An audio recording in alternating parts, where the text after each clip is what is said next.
Lucie, 43 ans, se rend dans une agence de rencontres.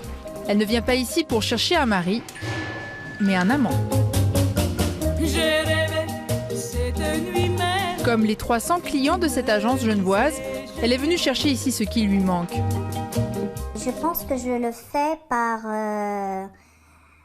parce que j'ai un mari qui ne me donne pas assez d'affection, qui en donne beaucoup pour sa fille. Moi, je n'ai pas d'enfant et je trouve que d'avoir quelqu'un, pour moi, ça me permet aussi de compenser mon manque d'affection que je n'ai pas auprès de mon mari. Est-ce que vous avez l'impression de faire quelque chose d'immoral? Moi, pas du tout. Il ne faut jamais désespérer et je conseille vraiment vivement à toutes les femmes qui m'écoutent de faire ce genre de pas parce que ça en vaut la peine.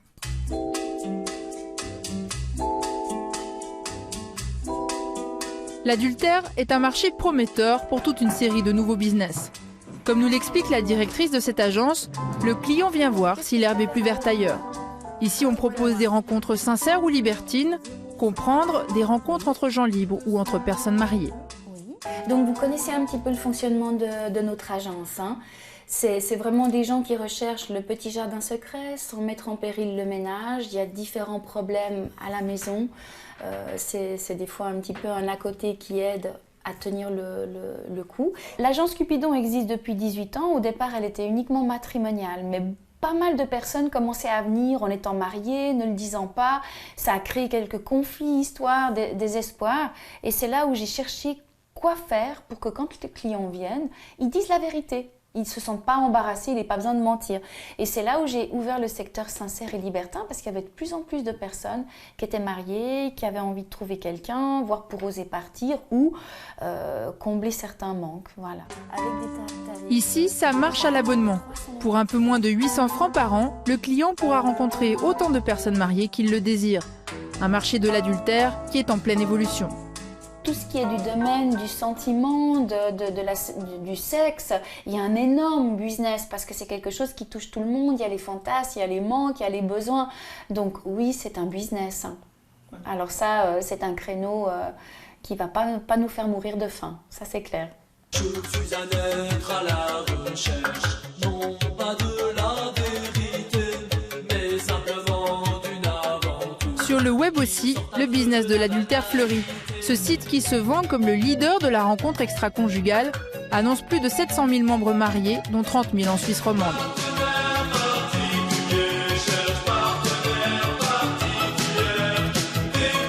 Une fois que l'amant ou la maîtresse est trouvé, il manque encore un bon alibi. C'est là que Christine Barnicol intervient. Là, on arrive à la maison, l'endroit où je fabrique également mes alibis. Cette mère de famille produit toutes sortes d'alibis. Pour simplement éviter un rendez-vous ou plus souvent cacher une liaison, Christine Barnicol s'occupe de tout. La chambre d'hôtel, c'est pour une personne ou deux personnes? Donc du coup, ça change un petit peu. Près d'une demande sur deux concerne l'adultère. Et c'est depuis cette pièce qu'elle orchestre ses petits mensonges. Au revoir. Alors de quoi il s'agissait là? C'est un monsieur qui veut une semaine tranquille, comme il disait. Il travaille à la poste. Alors moi, il est stressé. Il veut une semaine loin de sa femme et de ses enfants. Il veut une documentation, l'hôtel. Donc un alibi tout à fait complet. Mais ici, tout est inventé. L'hôtel, le stage qu'il suivra, la documentation et bien sûr la facture. Christine Barnicol va jusque dans les moindres détails pour duper le conjoint. Jusqu'à inventer un faux stage de pâtisserie et produire les pièces qui serviront d'alibi. Pour Noël, on avait confectionné même des petits gâteaux qu'on a envoyés à la personne. Elle est rentrée toute fière en disant « c'est moi qui les ai faits ». Ah, ça va loin. Vous devez créer On est crédible jusqu'au bout, quoi. On bétonne jusqu'au bout de l'alibi. Une fois l'alibi terminé, les documents sont prêts à être postés depuis le lieu du faux stage. Ici, ils seront postés depuis Paris. Et comment vous faites pour envoyer par poste? Pour que ce soit depuis le quartier là-bas? On a de petits secrets aussi. Je vais quand même pas tout vous dévoiler.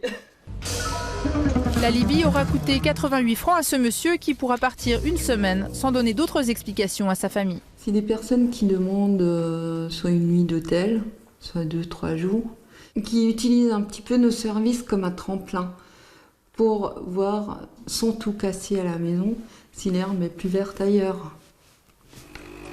Aujourd'hui, Christine Barnicol en a fait son métier, un métier particulier qui reste toutefois dans la légalité. C'est une activité certainement très décalée, qui peut être un petit peu prise comme quelque chose de complètement stupide ou casseur de couple, mais je pense qu'on fait plutôt le contraire.